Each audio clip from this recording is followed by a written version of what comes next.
There was one practice inside witchcraft that made us stop and reassess a household immediately. It wasn't shouting. It wasn't fasting marathons.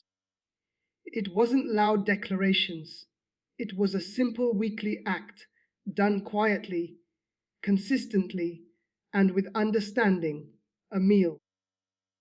Before I gave my life to Jesus Christ, when I was deep inside occult practice, we were trained to read environments the way lawyers read contracts. We didn't guess, we looked for patterns. And there was one pattern we learned to avoid. Homes where a certain food was eaten intentionally, once a week with gratitude and alignment. We tried to work against those homes. We monitored them. We waited for emotional openings. But assignment stalled. Pressure slid off. Financial drains failed to anchor. It didn't make sense to us at the time, until I left the occult and finally understood the spiritual law behind it. This was never about nutrition. It was never about superstition. It was about covenant. In Scripture, meals are not casual. Meals mark agreements. Meals establish remembrance. Meals declare provision. That's why Jesus didn't just preach, he broke bread.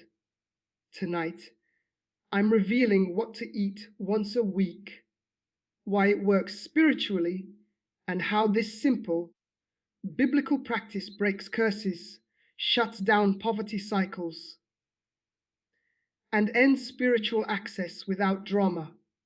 If you've prayed, fasted, and still felt resistance around provision, stay with me.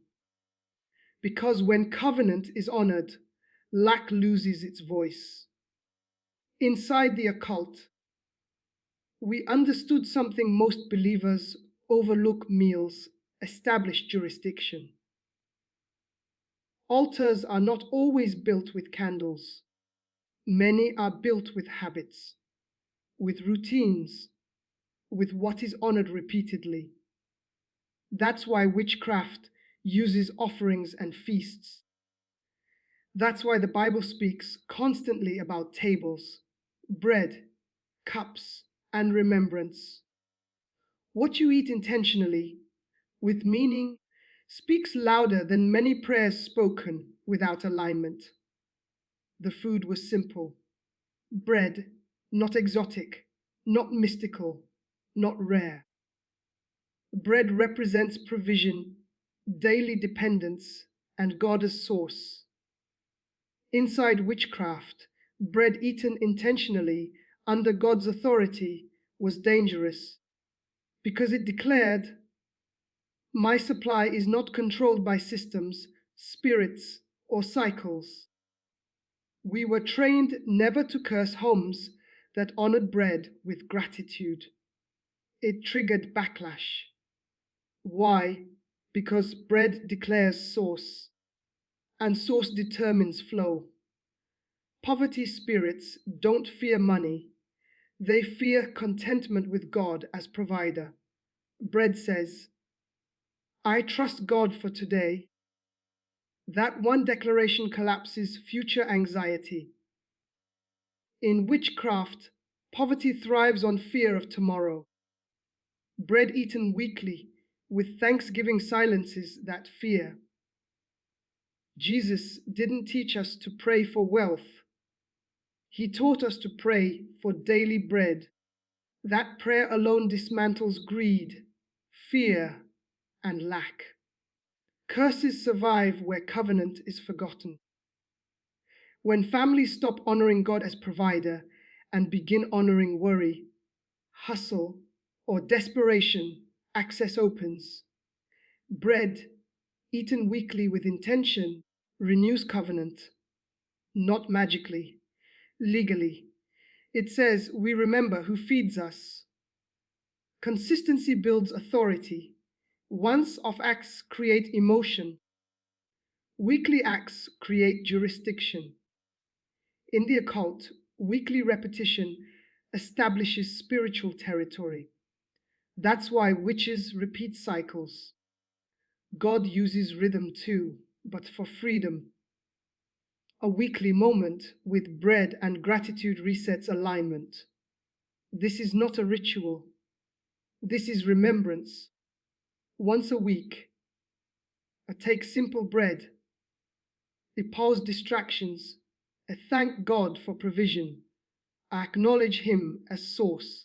You don't need long prayers, you don't need drama, just intention. Lord, you are my provider. I trust you. That's it. Poverty is not only financial, it's mental and spiritual. Weekly remembrance retrains the mind away from fear. It declares stability. It removes desperation, the fuel poverty spirits rely on. Inside witchcraft, desperation was our strongest ally. Contentment was our enemy. Bread kills desperation. This matters. If bread is eaten casually, without gratitude or alignment, nothing changes.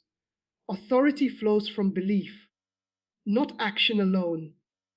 But when eaten with trust, humility, and surrender to Christ, access collapses. The spirit realm responds to meaning. Jesus didn't choose gold to represent covenant. He chose bread. Because bread is humble, daily, universal. When he said, "Do this in remembrance of me," he wasn't creating religion. He was teaching alignment through remembrance.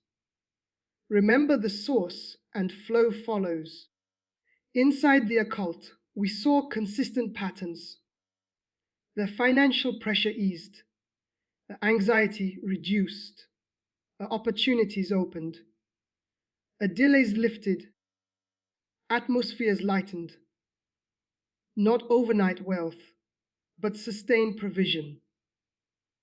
Poverty spirits don't survive where peace rules. Let me end with this.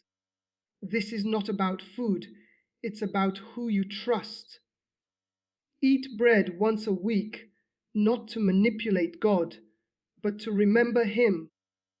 Curses break when covenant is honored. Poverty ends when fear loses authority. If this message helped you, share it. Someone else may be fighting lack unnecessarily. Stay aligned, stay grateful, and stay on the restoration path. Let me add this final chapter. Because breaking curses once is powerful, but maintaining freedom is what determines whether poverty truly ends or quietly returns. Inside witchcraft, we were trained to wait after a breakthrough moment, not to attack immediately, but to observe. We watched to see whether gratitude would remain or whether fear would slowly creep back in. Because poverty does not usually return through crisis, it returns through forgetfulness. Forgetfulness of the source, forgetfulness of covenant, forgetfulness of gratitude. This is why the weekly practice matters more than the first time you do it. When you eat bread with intention once a week, you are not just declaring provision, you are resetting your allegiance. You are reminding your soul that God is still your source, even when circumstances fluctuate. And when the soul stays anchored, spirits of lack have nothing to attach to. But if gratitude fades, if complaints replace thanksgiving, if fear becomes casual speech again, access slowly reopens, not dramatically, quietly. That's why I tell people this is not a ritual, it's a rhythm. Rhythms build spiritual stability. Stability repels poverty spirits more than emergency prayers ever will. So don't rush through it. Don't turn it into performance. Don't do it from desperation. Do it from remembrance. Because when covenant is remembered, curses stay broken. And when gratitude stays alive, poverty has no place to return.